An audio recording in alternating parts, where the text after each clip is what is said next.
Jemaat yang dikasihi oleh Tuhan Yesus Kristus, kita sekalian yang mempersiapkan diri beribadah di rumah masing-masing percaya naungan dan kasih daripada Tuhan Yesus senantiasa bersama dengan kita.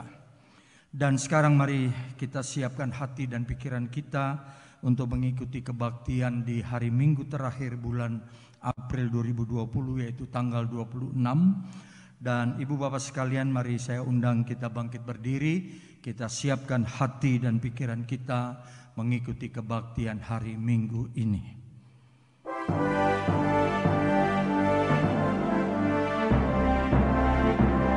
Alamu benteng yang teguh, perisai dan senjata, betapapun sengsaramu, pertolongannya nyata. Sejahat yang geram niatkan menang, ngeri kuasanya dan tipu dayanya, di bumi tak bertara.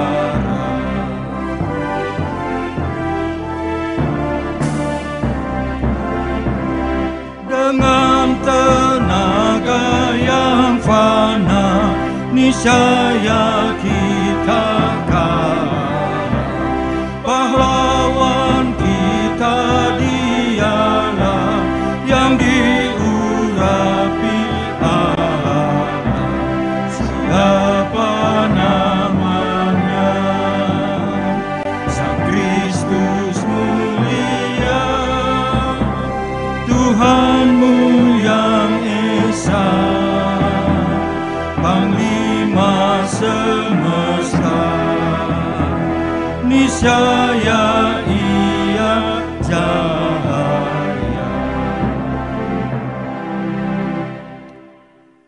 Maka ditabiskan kebaktian pada saat ini dengan pertolongan kita adalah di dalam nama Allah yang menjadikan langit dan bumi. Turunlah atas kita sekalian anugerah dan damai sejahtera dari Allah Bapa dan anaknya Yesus Kristus Tuhan kita, dan dari pertolongan Roh Kudus. Amin.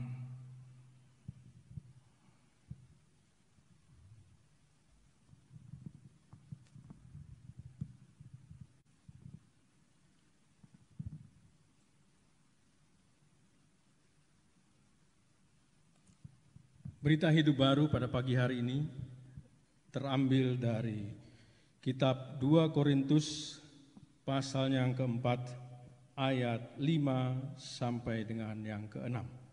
Demikian firman Tuhan.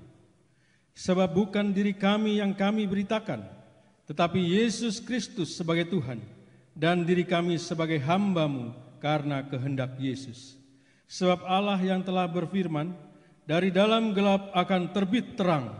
Ia juga yang membuat terangnya bercahaya di dalam hati kita, supaya kita beroleh terang dari pengetahuan tentang kemuliaan Allah yang nampak pada wajah Kristus. Amin.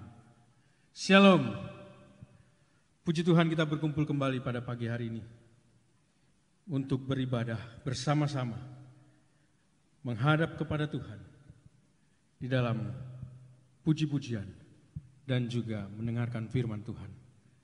Bapak Ibu, kita akan menyanyikan pujian Ku Kagum Hormat akan Engkau.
terselami kasih-Mu dalam tak terduga.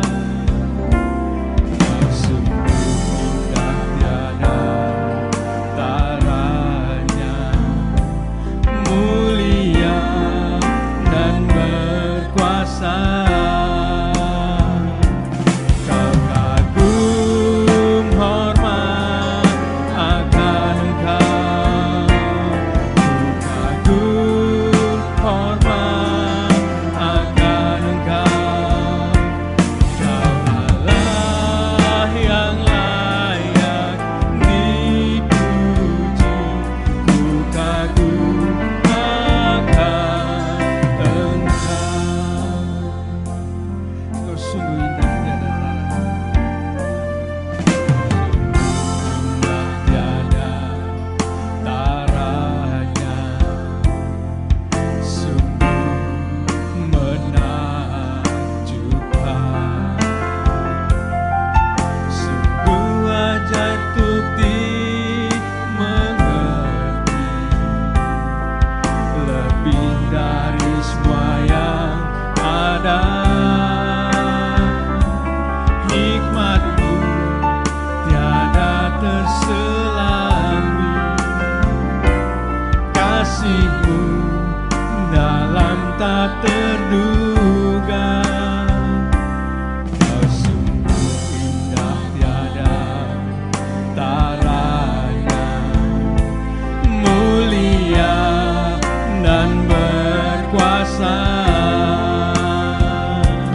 Ku kagum hormat akan Engkau, ku kagum hormat akan Engkau.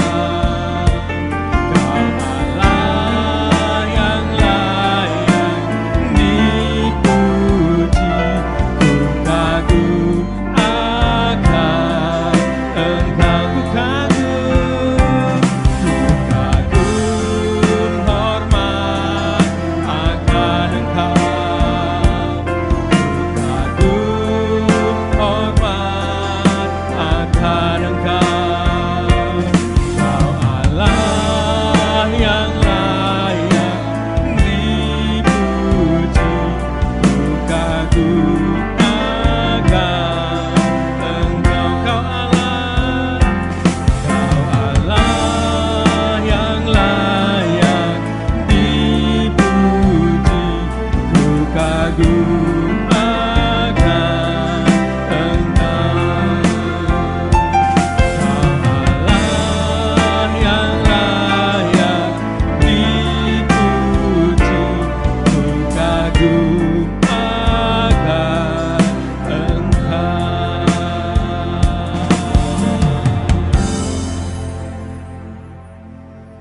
Mari kita bersatu di dalam doa.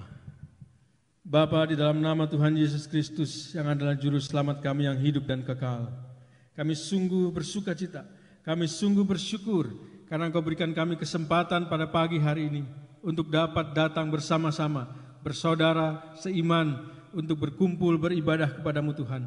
Di tengah-tengah kondisi yang tidak menguntungkan, kondisi yang membuat kami harus beribadah di rumah masing-masing, tetapi kami yakin dan percaya Engkau Allah yang luar biasa.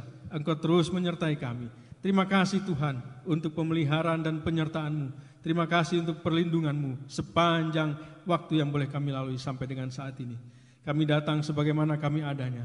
Kami menyerahkan kehidupan kami ke dalam tangan pengasihan-Mu ya Bapa. Kami sungguh-sungguh rindu untuk mendengarkan firman Tuhan. Kami sungguh-sungguh rindu untuk memuji Engkau, meninggikan Engkau. Terima kasih Tuhan, dengan segala keterbatasan yang kami miliki, kami boleh bersekutu dengan Engkau. Kami menyerahkan setiap saat yang kami boleh lalui di dalam penyertaan tangan Tuhan, dari awal, pertengahan, hingga akhirnya, di dalam nama Tuhan Yesus Kristus. Terima kasih Bapa, di dalam nama Tuhan Yesus Kristus kami berdoa dan bersyukur kepadamu. Haleluya. Amin. Bapak Ibu yang terkasih, silakan duduk. Kita akan terus memuji Dia. Lebih tinggi dari gunung, lebih dalam dari lautan. Kasih Yesus adalah segala-galanya.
sorak-sorai bagi dia.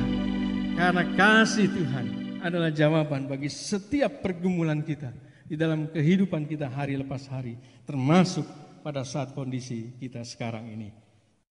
Kami yakin dan percaya, karena kami adalah carang-carang-Mu, dan Engkaulah pokok anggur di mana kami boleh ada. Ini adalah lagu sekolah minggu, dan mari kita bersama-sama kita menyanyikan Yesuslah pokok dan kita carangnya. Amin. Anak-anak di rumah bisa menyanyi bersama-sama dengan kita. Yesus pokok.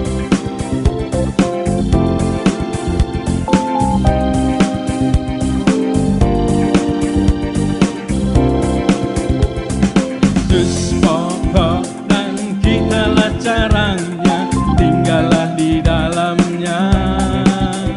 Yesus pokok dan kitalah carangnya, tinggallah di dalamnya. Yesus pokok dan kitalah carangnya, tinggallah di dalamnya. Pastilah kau akan berbuah. Yesus pokok. Yesus pokok dan kitalah carangnya, tinggallah di dalamnya. Yesus pokok dan kitalah carangnya, tinggallah di dalamnya. Yesus pokok dan kitalah carangnya, tinggallah di dalamnya. Pastilah kau akan berbuah. Yesus cintaku, Yesus cintaku, ku cinta kau, kau cinta dia. Yesus cintaku, ku cinta kau, kau cinta dia. Yesus pokok. Yesus pokok dan kitalah carangnya, tinggallah di dalamnya. Yesus pokok dan kitalah carangnya, tinggallah di dalamnya. Yesus pokok dan kitalah carangnya, tinggallah di dalamnya. Pastilah kau akan berbuah. Pastilah kau akan berbuah. Pastilah kau akan berbuah.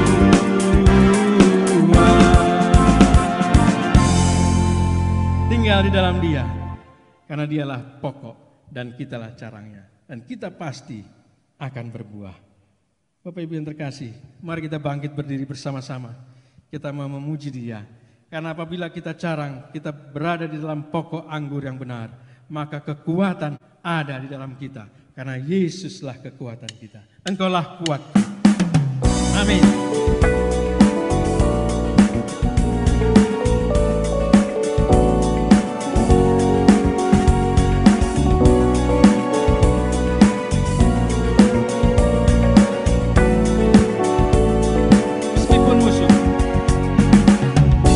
Meskipun musuh di depanku, rintangan menghadang langkah, ku tahu sungguh Engkau bersamaku. Amin. Beribu rebah di kiriku, berlaksa di sisi kanan, ku tahu janji-Mu, Engkau bersamaku. Amin. Takkan pernah goyah keyakinanku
Yesus Tuhanku, tiada yang seperti dirimu. Kaulah kuatku, kebanggaanku, gunung batu dan keselamatanku, kuat tanganmu, perlindunganku. Kaulah Allah sumber kemenangan, kaulah kuatku, kebanggaanku, gunung batu dan keselamatanku, kuat tanganmu, perlindungan. Kaulah Allah sumber kemenanganku, sumber kemenanganku, sumber kemenanganku. Kaulah kuatku. Puji Tuhan. Sekarang tiba saatnya bagi kita untuk mendengarkan firman Tuhan. Kita masih tetap berdiri, karena dia diberikan kekuatan oleh Tuhan. Kita seperti rusa yang haus, yang rindu aliran sungai, sungai-Mu Tuhan.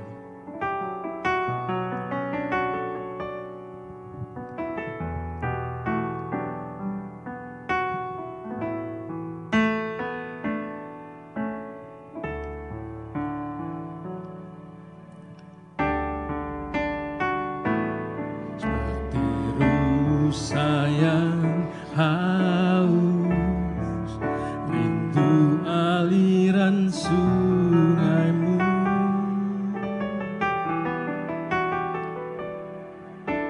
Hatiku tak tahan menunggu-Mu.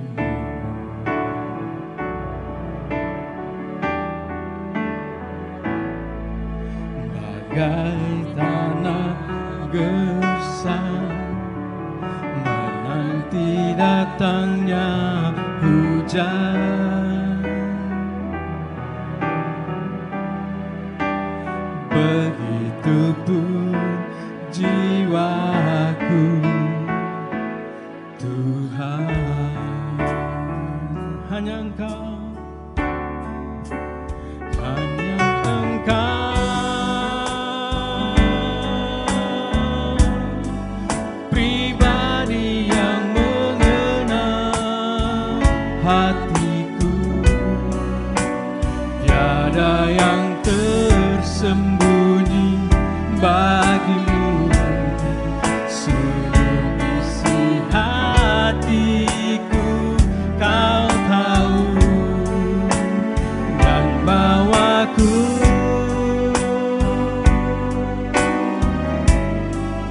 untuk lebih dekat lagi padamu, tinggal dalam indahnya dekatan kasih-Mu.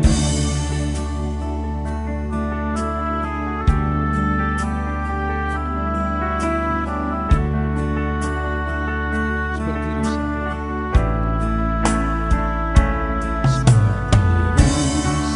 yang haus, rindu aliran sungai-Mu.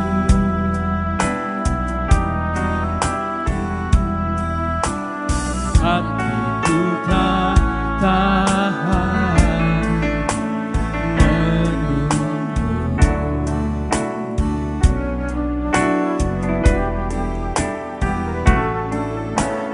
Bagai tanah gersang menanti datangnya hujan, begitupun jiwaku Tuhan. Hanya Engkau, hanya Engkau,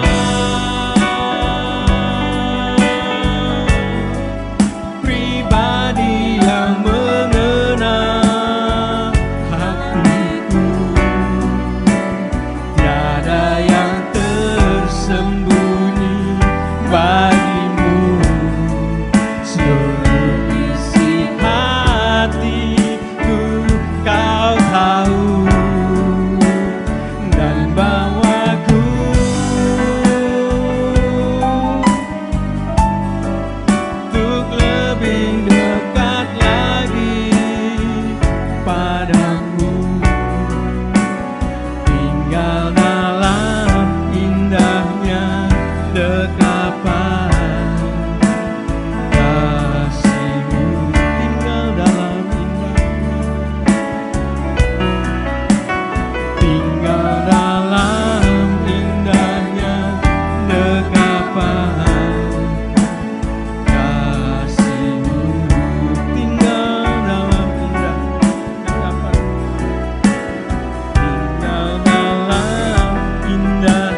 dekapan kasih.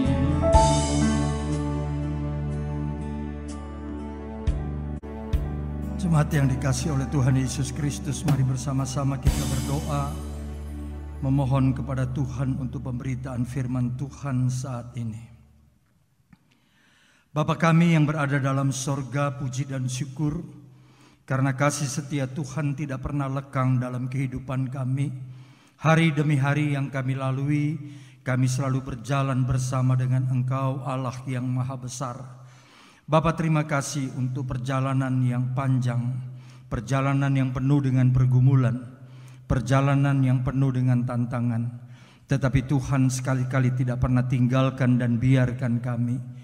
Hingga pada hari ini, kembali lagi kami datang bersimpu di kaki Tuhan, menaikkan pujian syukur kami dan siap mendengarkan firman Tuhan. Kami berdoa Bapa, buka hati pikiran kami, supaya firman Tuhan yang kami dengar, sungguh boleh kami mengerti, kami simpan dalam kehidupan kami, dan melakukannya dalam kehidupan hari lepas hari. Segala roh jahat, kuasa gelap dalam bentuk apa saja yang coba mengganggu dan mengusik kami dengan sehati, kami menolak dan menghancurkan semua itu dalam nama Tuhan Yesus. Terima kasih ya Bapa, berfirmanlah, kami anak-anak-Mu siap mendengarkannya. Di dalam nama Tuhan Yesus Juru Selamat yang hidup, kami berdoa dan bersyukur kepadamu. Amin. Saudara silakan duduk kembali. Pada hari ini kita akan sama-sama membaca firman Tuhan yang terambil dari Injil Yohanes pasal 15 ayat yang ke-9 sampai ayat yang ke-17. Injil Yohanes pasal 15 ayat 9 sampai ayat yang ke-17. Demikianlah firman Tuhan. Perintah supaya saling mengasihi. Seperti Bapa telah mengasihi aku, demikianlah juga aku telah mengasihi kamu. Tinggallah di dalam kasihku itu. Jikalau kamu menuruti perintahku, kamu akan tinggal di dalam kasihku, seperti aku menuruti perintah Bapakku dan tinggal di dalam kasihnya. Semuanya ini kukatakan kepadamu, supaya sukacitaku ada di dalam kamu, dan sukacitamu menjadi penuh. Inilah perintahku, yaitu supaya kamu saling mengasihi seperti aku telah mengasihi kamu.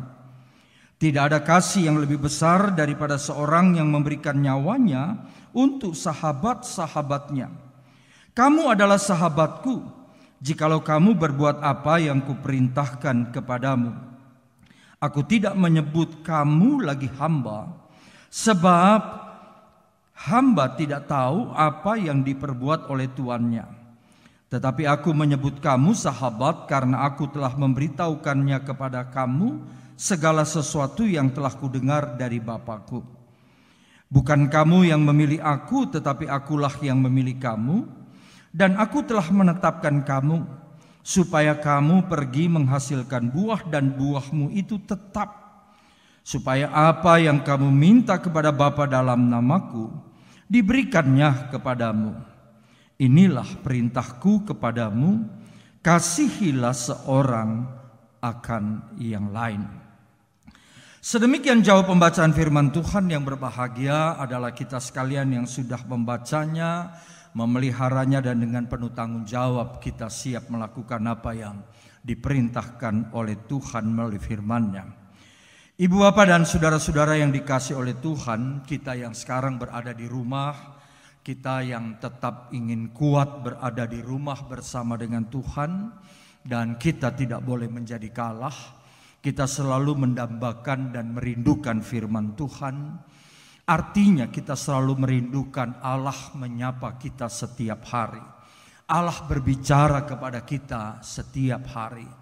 Dan mungkin hal ini tidak pernah terjadi pada waktu saya dan saudara berpikir kalau kita beribadah hanya pada hari Minggu. Sekarang kita memiliki kesempatan pada setiap hari. Dan ibu bapak sekalian, tema pada hari ini adalah sebuah tema yang sangat penting, yaitu identitas bukan lagi hamba. Sekali lagi tema pada hari ini, identitas bukan lagi hamba.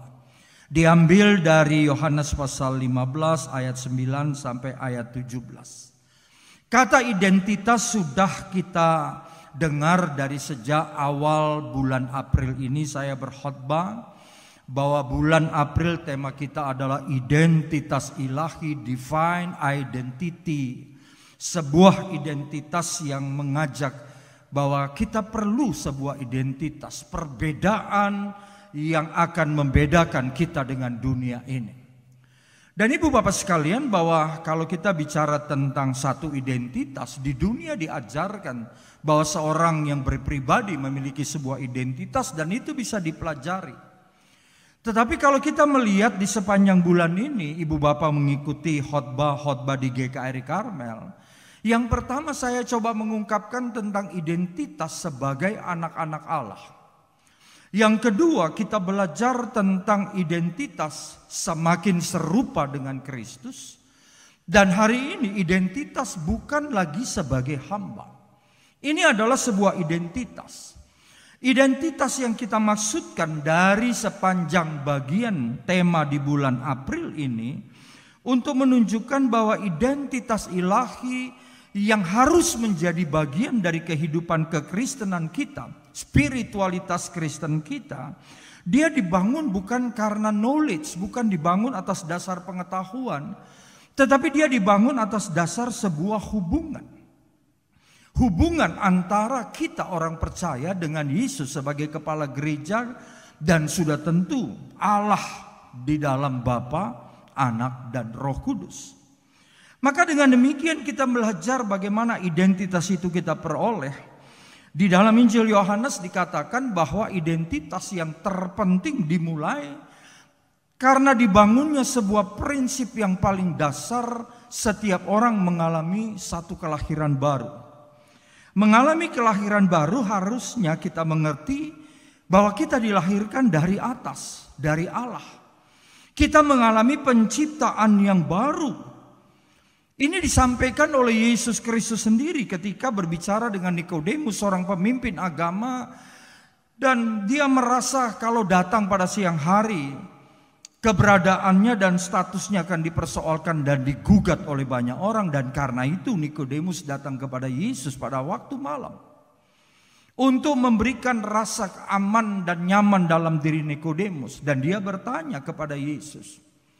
Dan ibu bapak sekalian, kita semua mengerti pada waktu bicara dengan Yesus, Yesus bilang, "Hai Nikodemus, jikalau engkau tidak dilahirkan kembali, engkau tidak akan melihat kerajaan Allah." Nah, kenapa Yesus mengatakan kalimat yang menjadi penting? Calvin atau John Calvin mengatakan bahwa kita semua harus mengingat dengan baik bahwa ketika Yesus berbicara kepada Nikodemus, sebetulnya Yesus punya tujuan yang sangat mendesak kepada Nikodemus.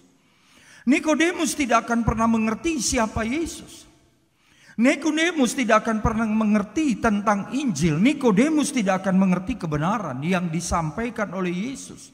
Di mana Yesus nanti masih di dalam kitab yang sama, kitab Yohanes. Akulah jalan kebenaran dan hidup. Dan ibu bapak sekalian, Yesus ingin mengatakan kepada Nikodemus, apapun yang dimiliki, diketahui oleh Nikodemus, selama Nikodemus tidak mengalami pembaharuan kehidupan dan memiliki sebuah hubungan yang baru dengan Allah, dalam hubungan kelahiran baru itu, Nikodemus tidak akan pernah tahu tentang apapun sekalipun dia memiliki predikat sebagai seorang pemimpin agama Yahudi. Nah, ibu bapak dan saudara-saudara yang dikasih oleh Tuhan, hanya dengan mengalami apa yang dikatakan oleh Yesus, kelahiran baru itu, maka Nikodemus akan sampai kepada sebuah kebenaran di mana dia sendiri dibaharui. Ini yang sebetulnya menjadi hal yang penting. Adam Clarke mengatakan begini, pada dasarnya setiap orang Kristen harus mengalami dua hal yang penting, yaitu dua kali kelahiran. Yang pertama adalah kelahiran dari sorga, dan yang kedua kelahiran secara biologis, kelahiran di dunia ini. Nah, menurut Adam Clarke, bahwa setiap orang yang mengalami kelahiran kembali karena datang dari Allah, datang dari atas, maka dia bisa memahami dan hidup dalam kerajaan Allah. Tetapi juga menjadi sangat penting ketika setiap orang mengalami kelahiran secara biologis menurut Adam Clark.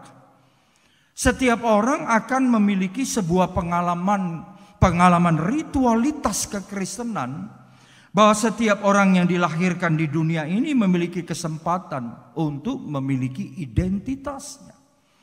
Yaitu kali ini identitas bukan lagi sebagai hamba. Dan ibu bapak sekalian, kita semua memahami Alkitab di Perjanjian Baru berkali-kali mengatakan kamu bukan lagi hamba, kamu jangan lagi diperbudak seperti hamba. Hamba di dalam Alkitab umumnya kita mengerti akan bekerja kalau diperintah.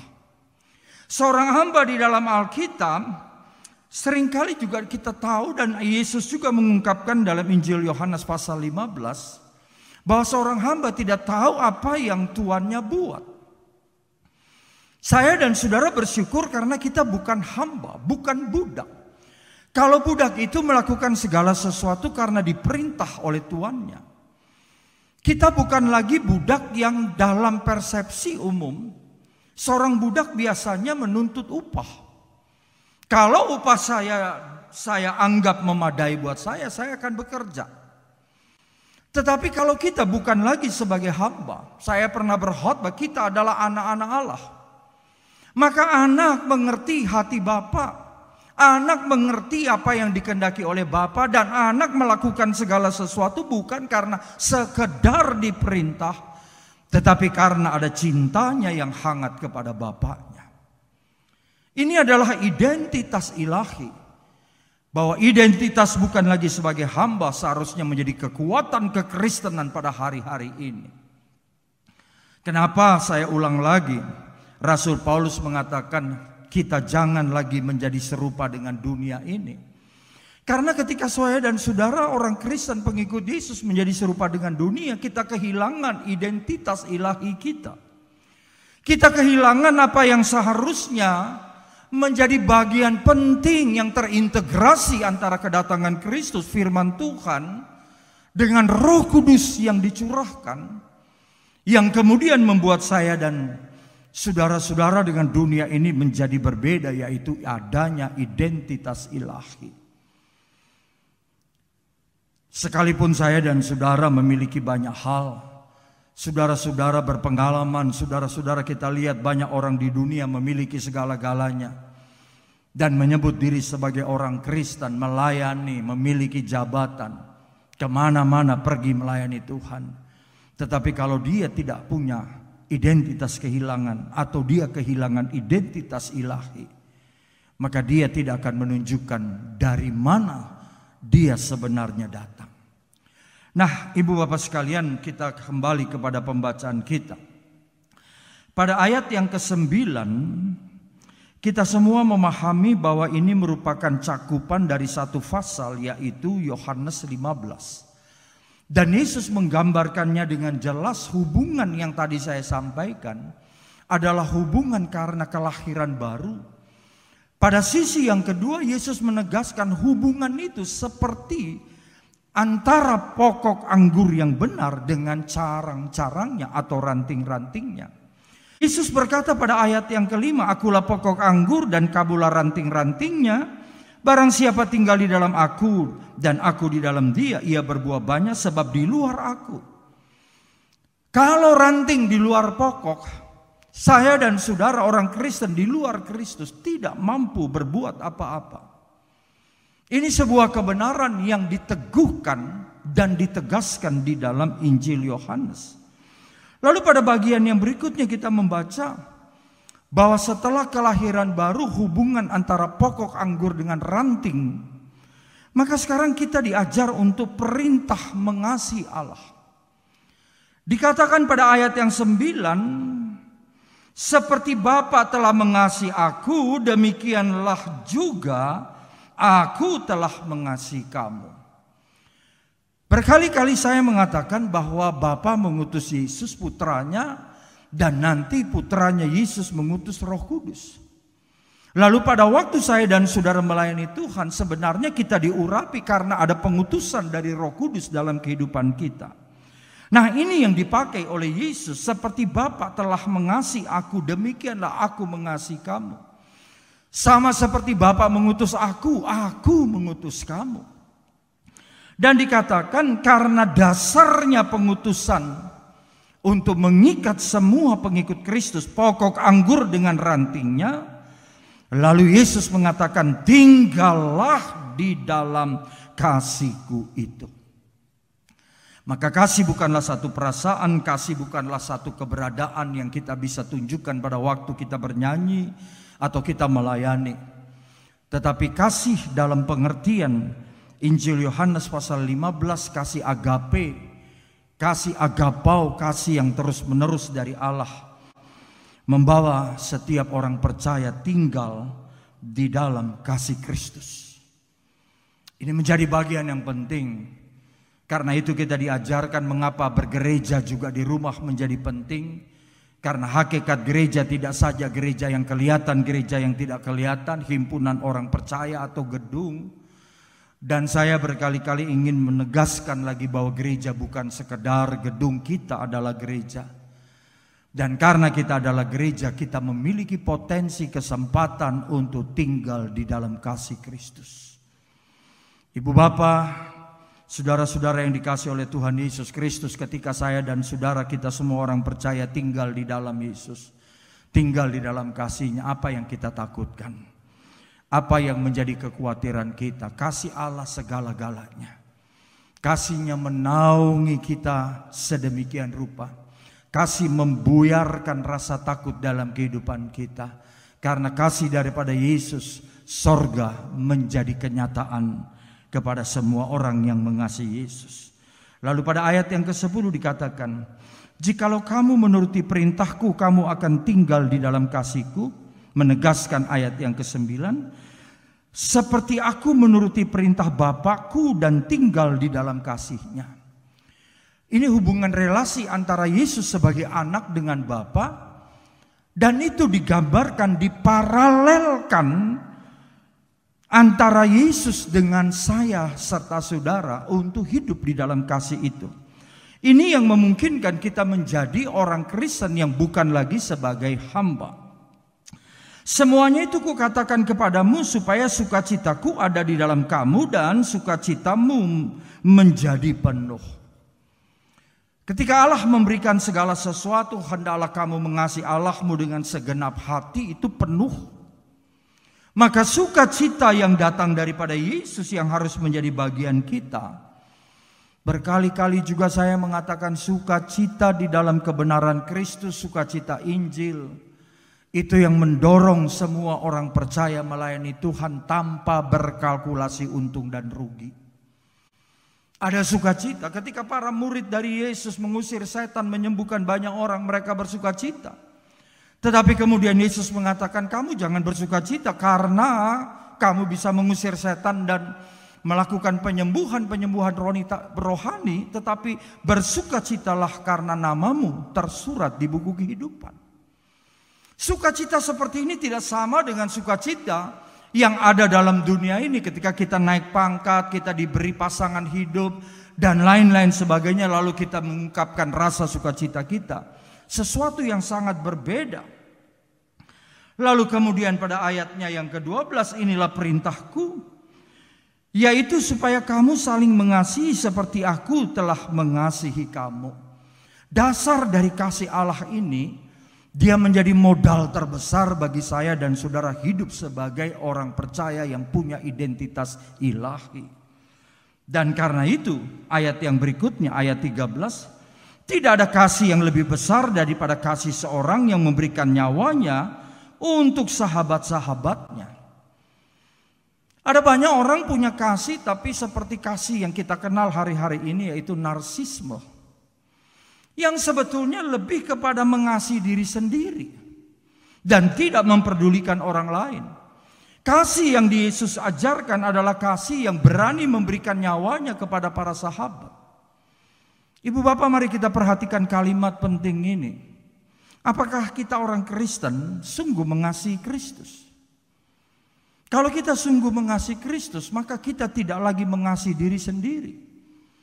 Mengasihi diri sendiri itu ajaran daripada Yesus sendiri dalam Injil Matius pasal 22 ayat 37 sampai 40. Mengasihi Tuhan Allah dengan segenap hati dan mengasihi diri sendiri.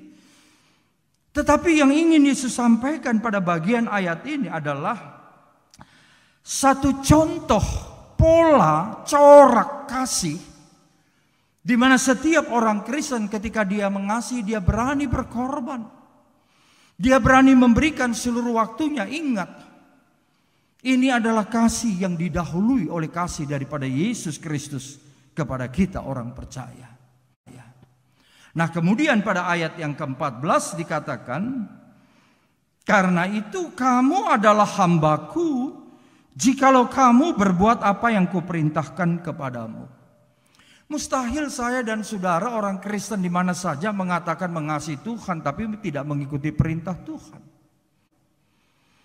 Apakah bisa seorang Kristen mengasihi Tuhan, percaya kepada Tuhan, lalu dia melalaikan hubungan-hubungan yang seharusnya dia bangun kepada Tuhan? Misalnya dengan berdoa, membaca, menekuni kitab suci. Kita rajin melayani Tuhan karena kita setia di gereja di mana kita berada.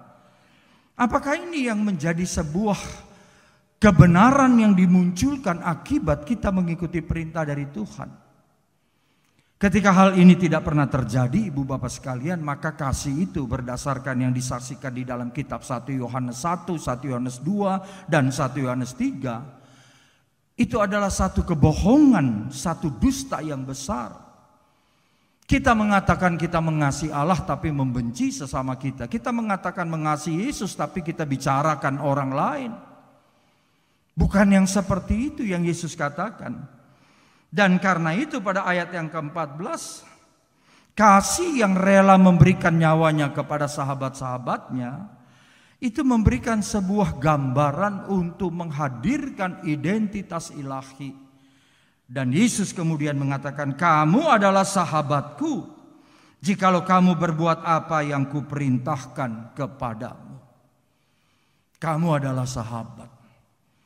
Apa bedanya sahabat dengan seorang hamba? Pada ayat yang ke-15 Yesus dengan tegas menjelaskan, aku tidak menyebut kamu lagi sebagai hamba, sebab hamba tidak tahu apa yang diperbuat oleh tuannya. Tetapi aku menyebut kamu sahabat, karena aku telah memberitahukan kepada kamu segala sesuatu yang telah kudengar dari Bapakku. Coba kita simak ayat yang ke-15 dari pasal 15 ini. Bahwa seorang hamba tidak pernah tahu apa yang dipikirkan oleh tuannya. Di dalam hubungan-hubungan korelasi yang ada dalam dunia akan menjadi sama. Kalau hubungan antara pimpinan negara dengan rakyat tidak terbangun dengan baik, kitab Wahyu, kitab Amsal mengatakan maka pemimpin seperti itu tidak memiliki wahyu dari Allah. Dalam hubungan dengan gereja juga demikian.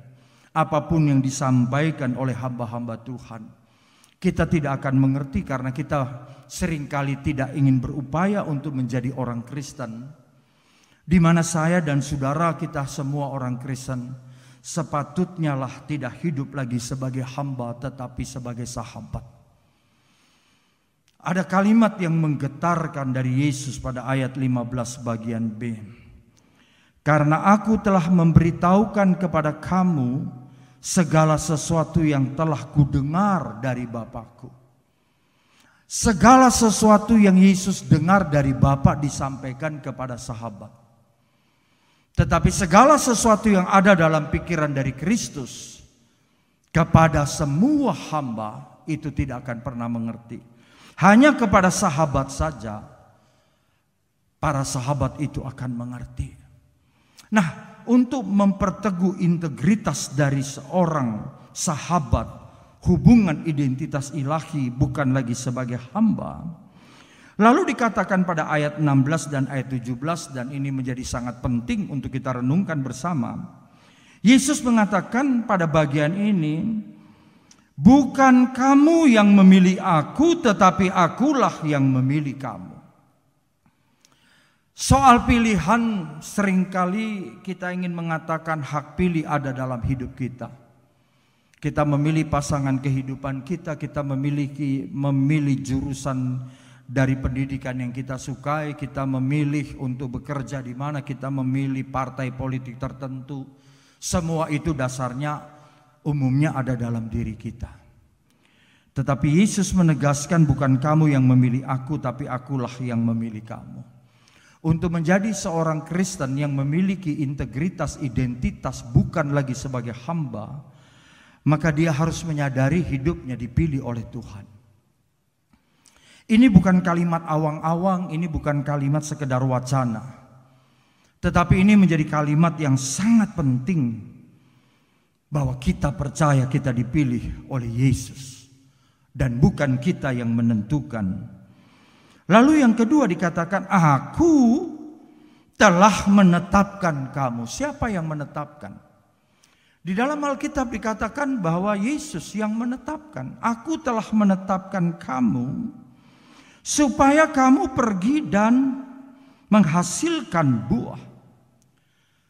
Ditetapkan oleh Kristus itu supaya pergi dan menghasilkan buah. Kekristenan itu adalah kekristenan yang bergerak keluar. Gereja adalah gereja yang bergerak keluar.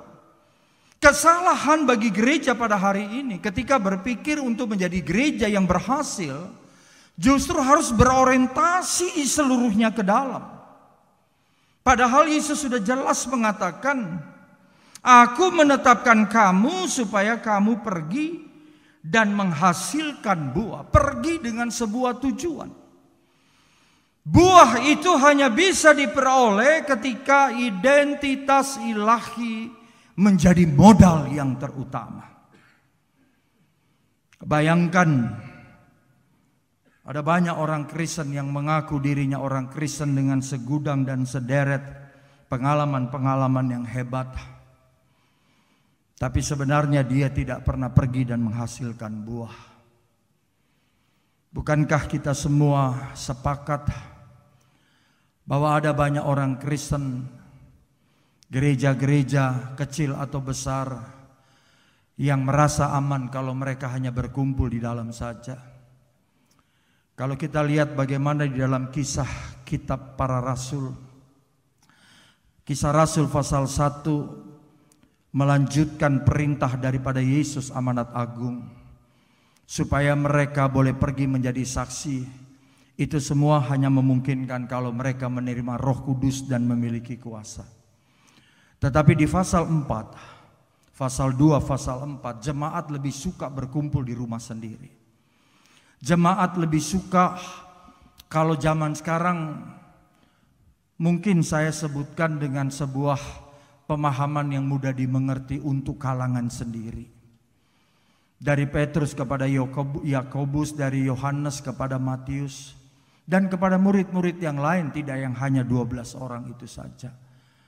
Sehingga dari pasal 1 perintah dikeluarkan supaya pergi bersaksi dari Yerusalem sampai ke ujung bumi. Tapi pasal 2, pasal 4 lebih suka berkumpul. Dan kemudian kita baca mulai pasalnya yang ke-8, maka dimulailah penganiayaan itu. Kurang lebih 7 tahun dari pasal 1 jemaat lebih suka berkumpul di dalam. Sementara tugas dan amanat agung sudah diberikan.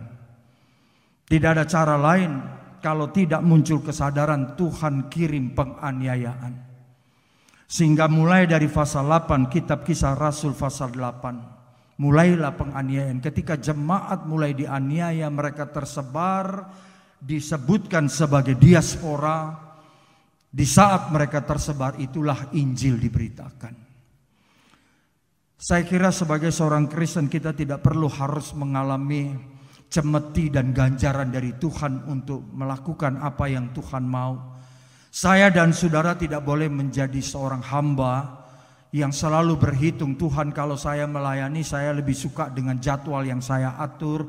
Tuhan kalau saya melayani, saya ingin melayani dengan semua yang saya atur sendiri. Tidak demikian.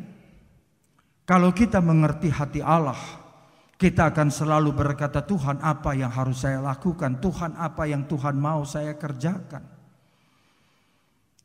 Yesus mengatakan supaya segala sesuatu yang aku tetapkan pergi dan menghasilkan buah. Maka dengan demikian tidak ada satu pelayanan, tidak ada satu pujian, tidak ada satu penyembahan, tidak ada satu persembahan yang diberikan kepada Tuhan menjadi sia-sia. Dengan pengertian menghasilkan buah selalu ada hasil. Ketika ada banyak orang Kristen tahunan berada di gereja tapi tidak pernah pergi dan menghasilkan buah, maka itu adalah satu kegagalan dalam kehidupannya. Dan tidak cukup hanya sampai di situ, kemudian Yesus menambahkannya, dan buahmu itu tetap. Maka buah yang tetap itu bukanlah buah musiman. Buah yang tetap itu bukan kalau pada saat kita baru gajian dari perusahaan di mana kita bekerja, kita memiliki banyak uang, kita begitu senang bernyanyi, melayani Tuhan. Tetapi ketika kita kehilangan lagi, uang yang kita miliki sudah mulai menipis, semangat kita melayani Tuhan juga menjadi pudar. Ada banyak orang mengatakan, Pak Pendeta, ini kan suatu realita. Kalau kita dalam keadaan menderita, kalau kita dalam keadaan kekurangan, masakan kita bisa melayani Tuhan, berjukakan hati Tuhan? Ini jawaban yang sangat keliru kalau itu diucapkan dari mulut seorang Kristen. Rasul Paulus mengatakan, siapakah yang dapat memisahkan kita dari kasih Kristus? Kemiskinan, ketelanjangan, penganiayaan, kelaparan. Tidak ada yang bisa memisahkan kita. Karena itu, pergi menghasilkan buah dan buahmu tetap. Di sana ada unsur jauh dari kegagalan. Ketika saya dan saudara diutus oleh Tuhan, di mana saja Tuhan taruh kita hari-hari ini, maka sebenarnya tujuannya Tuhan tetapkan pergi untuk menghasilkan buah dan buahnya tetap. Kita tidak boleh menjadi orang Kristen. Ada orang yang menggambarkan, ada orang Kristen yoyo. Sebentar dia ada di atas, sebentar dia ada di bawah. Sebentar lagi dia ada di atas, sebentar dia ada di bawah. Kita setuju bahwa hidup ini seringkali bergerak seperti itu. Tetapi inti dari seluruh proses kekristenan kita, sebenarnya kita pergi untuk menghasilkan buah dan buahnya tetap. Semua orang Kristen yang dikenal baik, dia akan menjadi orang Kristen baik yang tetap.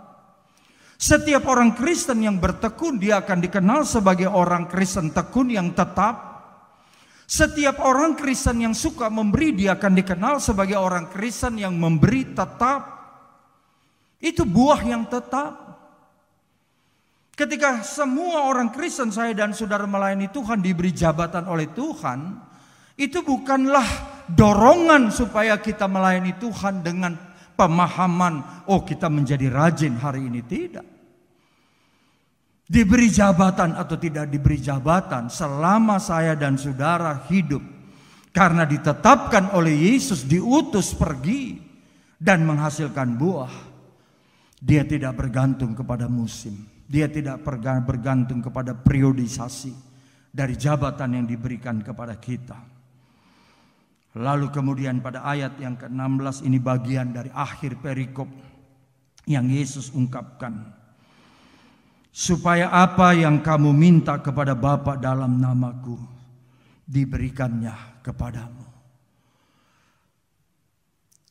Jemaat yang dikasihi Kristus, minta kepada Bapa bukan menjadi peminta-minta yang sama dengan dunia ini. Kita di gereja terus menentang orang Kristen yang gemar meminta-minta bantuan, yang gemar meminta-minta pertolongan, sementara dia mampu melakukannya. Kita orang Kristen di gereja, secara khusus di GKR Karmel, menolak semua situasi dari pelayan Tuhan yang seperti itu. Kalau kita minta kepada Bapa. Saudara minta kepada gembala sidang, saudara minta kepada pendeta, saudara minta kepada majelis. Tidak ada yang bisa memberikannya begitu sempurna seperti Bapa beri kepada anak-anaknya. Di sini yang begitu indah disampaikan oleh Yesus Kristus Tuhan kita. Dan apa saja yang kamu minta kepada Bapa dalam nama Yesus, diberikannya kepadamu. Hari ini apa yang kita mau minta dari Bapa? Minta dalam nama Tuhan Yesus. Kita semua sepakat, Bapa lindungi kami, Bapa jaga kami, Bapa berkati kami, Bapa lalukan kami dari mara bahaya, Bapa lalukan kami dari bencana alam, Bapa berikan kami kekuatan, kedamaian, penghiburan. Kita minta kepada Bapa. Dan khotbah saya pada waktu yang lalu saya mengatakan tidak ada Bapa di mana anaknya meminta roti diberikan batu oleh bapaknya. Tidak ada. Minta apa saja kepada Bapa. Itu bukan menunjukkan saya dan saudara adalah pengemis rohani. Minta itu adalah janji yang diberikan Yesus. Mintalah maka kamu akan diberi, ketuklah maka pintu akan dibukakan. Carilah maka kamu akan menemukannya. Nah, pada hari ini ketika kita semua berdiam di rumah, beribadah di rumah, mungkin dari mimbar ini saya menyapa saudara-saudara sekalian yang di rumah. Keadaan dari kehidupan kita berubah. Biasanya kita pergi keluar, sekarang tidak. Ada satu hal yang membuat saya miris. Kita sudah melihat keberhasilan di kota Wuhan. Bagaimana kemudian penduduk yang tadinya diisolasi, yang dikarantina, di lockdown, lalu kemudian dibuka. Dan mereka kemudian seperti menjadi pelopor di dunia ini. Tapi sisi yang lain dari berita yang jarang diungkap. Ketika semua orang-orang yang berkumpul di rumah itu, ternyata mereka tidak bisa bersatu, angka perceraian menjadi sangat tinggi. Khotbah saya 2 minggu yang lalu saya katakan, ada seorang suami yang biasanya pergi tapi kali ini karena dia ada di rumah. Salah satu ciri di mana suami yang biasanya diatur di kantor, semuanya dilayani, sekarang di rumah dia minta istrinya layani dia seperti sama ketika dia ada di kantor. Itu tidak terpenuhi. Mulai terjadi ketidaksesuaian dan akhirnya percecokan. Dan saya kemudian melayani seorang ibu yang kemudian berkata, justru ketika kami tinggal serumah kami tidak cocok. Sekarang suami saya ada di hotel. Sampai saya khotbah hari ini, itu suami masih betah tinggal di hotel. Maka ini adalah kesempatan minta. Minta agar Bapa membaharui hubungan dalam keluarga. Minta agar Bapa mendatangkan damai sejahteranya bagi keluarga. Tidak mungkin satu keluarga harus bertengkar terus. Karena bukan tujuannya seperti itu ketika rumah tangga dibangun. Jelas pada ayatnya yang ke-16. Kamu bukan lagi hamba, kamu adalah sahabat-sahabat, tahu segala sesuatu yang didengar oleh Yesus dari Sang Bapa. Dan tujuannya supaya kamu pergi dan berbuah-buahmu tetap.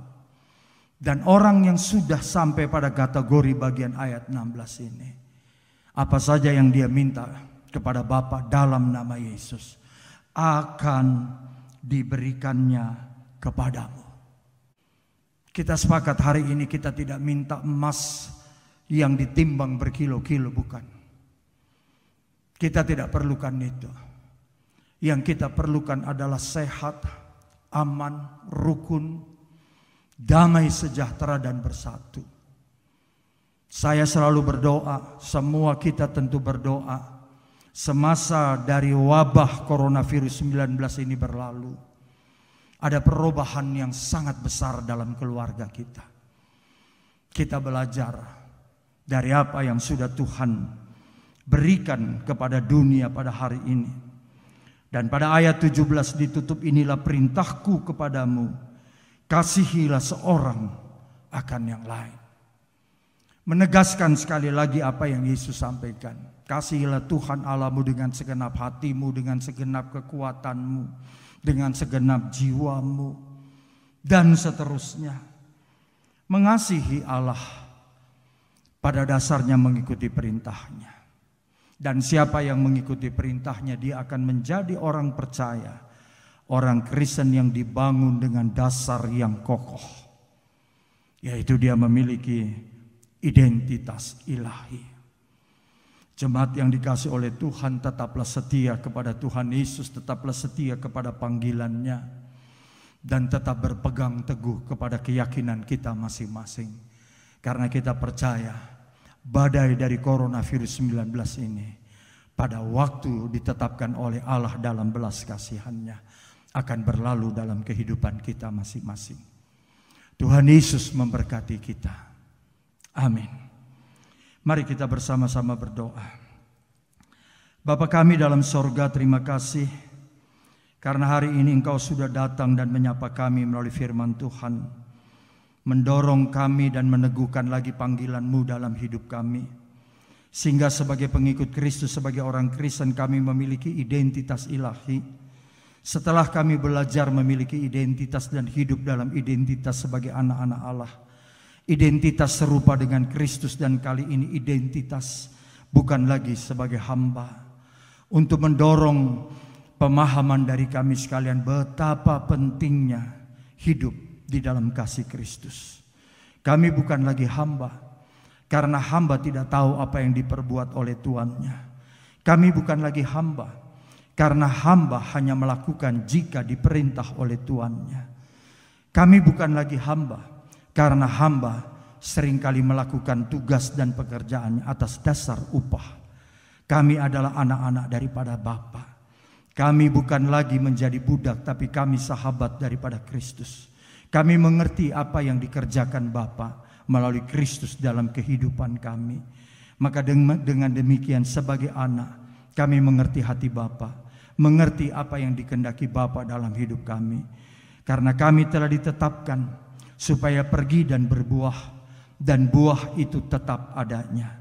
Maka dengan demikian, dengan kondisi seperti ini, apapun yang kami minta kepadamu ya Bapa, di dalam nama Yesus, Engkau memberikannya kepada kami. Banyak hal yang ingin kami minta saat ini kepadamu, Engkau mendengarnya.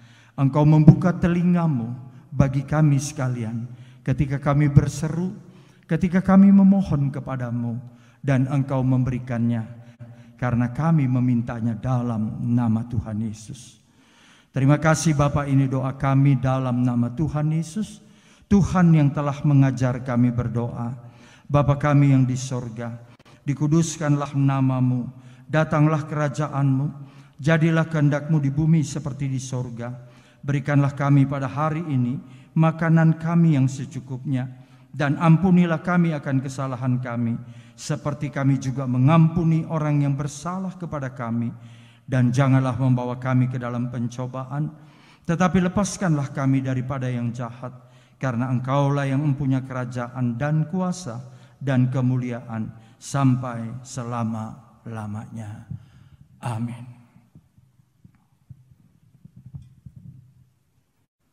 Jemaat yang dikasihi oleh Tuhan Yesus Kristus, pada saat ini kita diberikan kesempatan untuk memberikan persembahan. Memang kita tidak menjalankannya secara langsung di gereja, oleh karena kita beribadah di rumah kita masing-masing. Tetapi ibu bapak sekalian yang digerakkan oleh Tuhan untuk memberikan persembahan kepada Tuhan melalui gereja demi pelayanannya, ibu bapak sekalian bisa melihat ada running text tentang kemana ibu bapak sekalian memberikan persembahan, yang pada hari ini kita harapkan bisa dipakai untuk melayani kita atau di antara kita dan kepada sesama kita. Mari kita berdoa untuk memberikan persembahan. Bapa dalam sorga, terima kasih karena saat ini Bapa memberikan kesempatan kepada kami untuk memberikan persembahan. Berapapun yang bisa kami kumpulkan, kami berdoa Tuhan kuduskan dan memakai persembahan ini menjadi alat dan kemuliaan di tangan Tuhan. Di dalam nama Tuhan Yesus Juru Selamat kami yang hidup, kami percaya setiap orang yang memberikan persembahan kepadamu, Tuhan memberkati. Sehingga tidak ada seorang pun yang melayani dan percaya Tuhan akan membuat atau Tuhan buat menjadi telantar. Di dalam nama Tuhan Yesus kami berdoa. Amin. Ibu, Bapak, dan saudara-saudara, mari kita bangkit berdiri.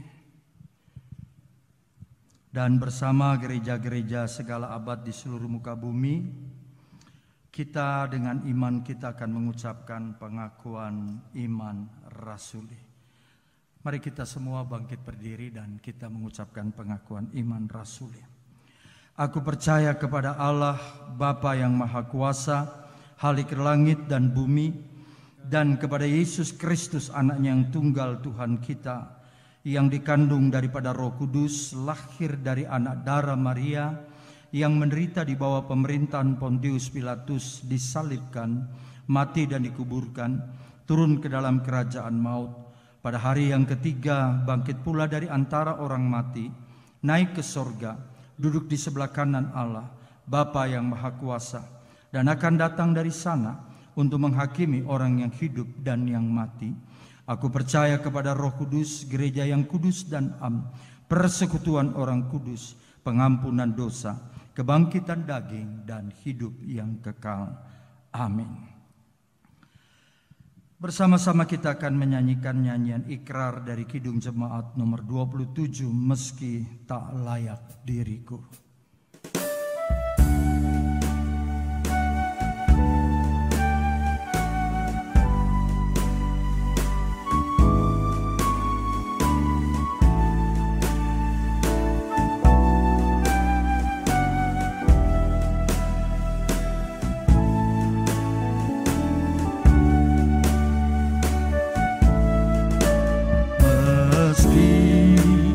Tak layak diriku, tetapi karena darah-Mu dan karena Kau memanggilku, ku datang, Yesus padamu.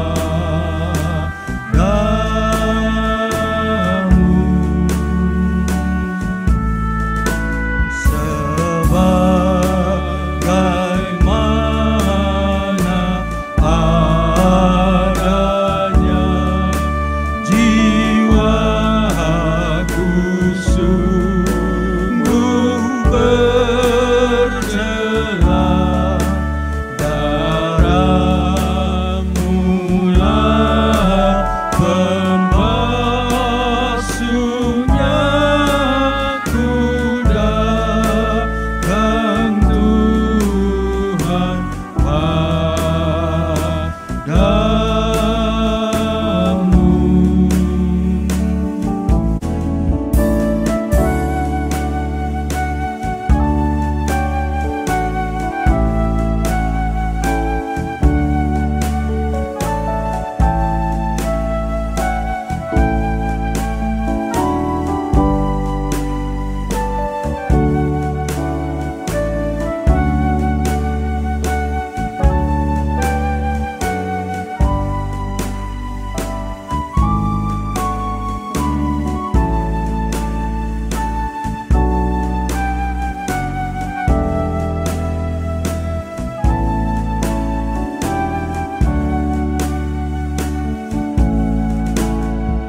Terombang-ambing berkeluh, gentar di kancah kemeluh. Ya anak domba Allahku, ku datang ini padamu.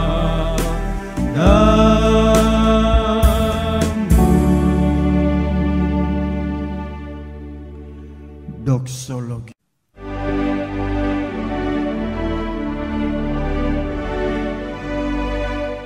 Bagi Bapa, Anak dan Roh, puji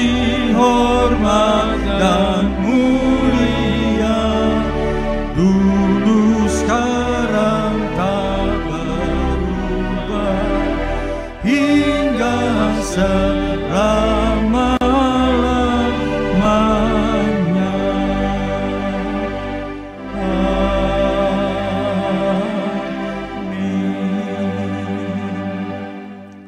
Jemaat yang dikasihi oleh Tuhan Yesus Kristus, arahkanlah hati dan pikiranmu dan terimalah berkat yang datang dari Tuhan. Adapun anugerah dari Allah Bapa, kasih dari Tuhan Yesus Kristus, serta persekutuan dari Roh Kudus menyertai saudara-saudara sekalian, mulai dari saat ini sampai Tuhan Yesus Kristus datang kembali, bahkan sampai selama-lamanya. Amin.